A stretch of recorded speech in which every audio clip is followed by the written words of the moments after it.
Well, this is Anuradha Fanda, and this is my first video for teaching SSC board. Let me give you a brief introduction about myself. I have been teaching since 3 to 4 decades. I think from 1983 when I was in college, and I have taught SSC board for nearly 2 decades, and I had explored other boards too, like IGCSE, CBSE. Recently I am teaching IGCSE, CBSE, and I have decided to explore SSC once again through this video, and I hope my virtual students will like me, motivate me, and encourage me to do more videos like this. So I'm going to start with the 10th standard first poem, that is Where the Mind is Without Fear by Rabindranath Tagore. I know Rabindranath Tagore doesn't need any introduction.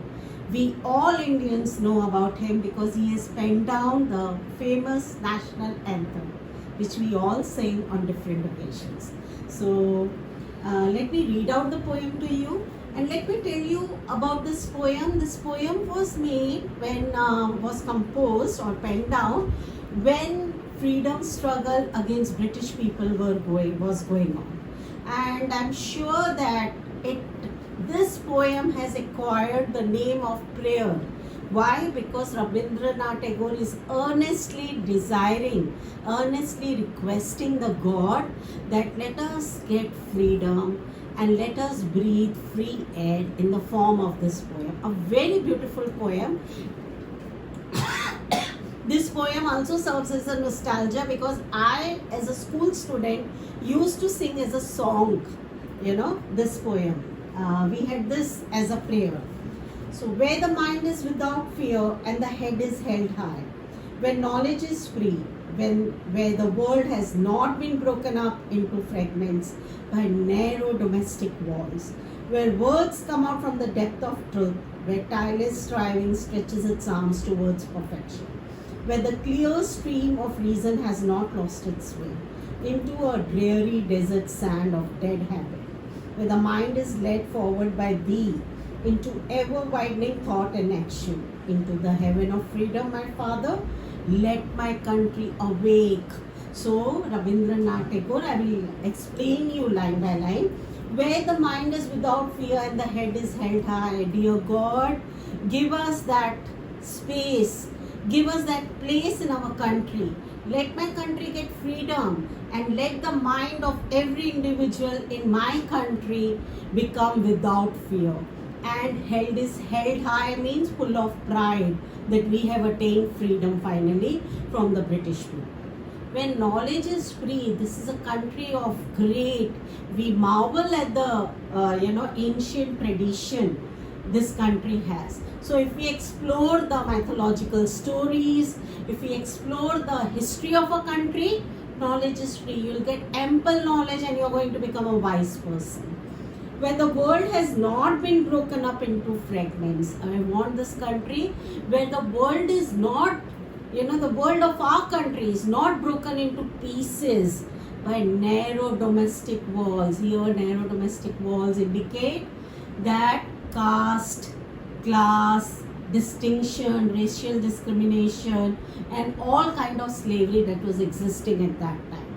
Where words come out from the depth of truth, where truthfulness is a divine thing, is the most virtuous thing which every individual should develop. So words come out. So when we speak only the truth. Where tireless striving stretches its arm towards perfection. This is a very good example of personification. Tireless striving stretches its arm. Tireless means continuously. You can use the word relentlessly over here, okay? So relentlessly. Striving means trying to attain freedom, to attain its goal. And here the goal was freedom, okay? Striving means trying. Relentless means continuous trying, okay? So this is a very good example. Stretches its arm. So tireless striving stretches its arm. So here the Tylus is being given the human quality of stretching its arm. That is why it is personification. Okay. Where the clear stream of reason has not lost its way. It's a beautiful example of metaphor. Clear stream of reason has not lost its way. Where the stream of reason, it is the reason, clear reason has been compared to the stream, and it has not lost its way. It has its way, and we are not going to lose it. Okay, we are not going to give up into a dreary desert sand of dead habit. Where this reason can be lost if we continue with this dead habit. Dead habit means the wrong habits of wrong thoughts. Okay, dreary desert sand means futile. Here dreary desert sand means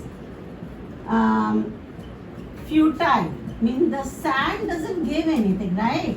It doesn't add to the earth. Okay, so if we continue with our habits, with our wrong habits, that is superstitious beliefs and other irrational beliefs, then we are like a sand and we are not going to grow in our lives. Okay, where the mind is led forward by thee. Thee here means God. What is thee stands for? God. Okay, so where the mind is led forward, we are going forward by you, dear God, into ever widening thought and action. We are going to become broad-minded. Let us become broad-minded. Let us become rational, and let us take the accurate action, adequate action, okay, to get this freedom, into that heaven of freedom. We want that freedom, and freedom here is heaven of freedom. What freedom it is? Freedom from the British rule, freedom from wrong thoughts, freedom from superstitions, and having a very, very rational way of looking upon the life. So my Father, let my country awake. I request you honestly, I tell you honestly, let my country awake, let my country get up, and we see that freedom, the freedom that we require so much. Okay, here the meanings are being given to you in the textbook itself, so you can go through it, those meanings. Now I'll tell you some of the you can solve the exercise, and here the one of the question is, how is the world broken into fragments? World is broken into fragments by wrong thoughts, by superstitious beliefs, by unnecessary domination. Okay, so that is called breaking into fragments. Okay, explain what the tireless striving should be for. Tireless striving here means continuously trying. I told you, use the word relentless. Relentless trying, continuous trying to achieve our goal. And here the goal, according to Rabindranath Tagore, was to achieve the freedom. Okay, so and one more question is, who is thee in the poem? I've already mentioned to you, it means God. And what qualities does the poet wish to inculcate in his countrymen? He wants us to be rational, he wants us to be broad-minded, he wants us to go forward, take the action, and get freedom for ourselves. Because it is better to reign in hell than to serve in heaven, isn't it? Freedom is so important that even if we are in hell, and if we get a chance to rule, that is better than the slavery in heaven under the British rule. Though they are speaking about so many things, but we are not going to improve unless and until we get freedom. Okay. Now one question also can come like, is this prayer applicable only for his country or for the world? Yes, he has penned down this poem. Please, when you write about the poem, don't say that written by Rabindranath Tagore. You can use the word penned down by Rabindranath Tagore. Very, very important. Okay. So penned down by Rabindranath Tagore, and here it is very, very important that this poem is penned down by Rabindranath Tagore.